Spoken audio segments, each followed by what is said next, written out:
It is not stress that will kill you, but how you react or respond to stress. Yung sakit, reaction yan, sagot ng katawan mo dahil sa pagod mo, dahil sa lungkot mo.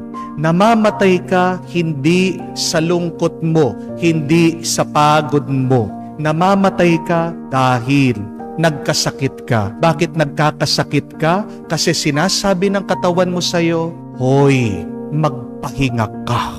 Hoy, tumigil ka muna. Kahit na ang ating mga kaluluwa, pagbalisa, sinasabihan ka, hoy, huminto ka muna, magdasal ka. Isang magandang tanong yan. What is the proper stress management?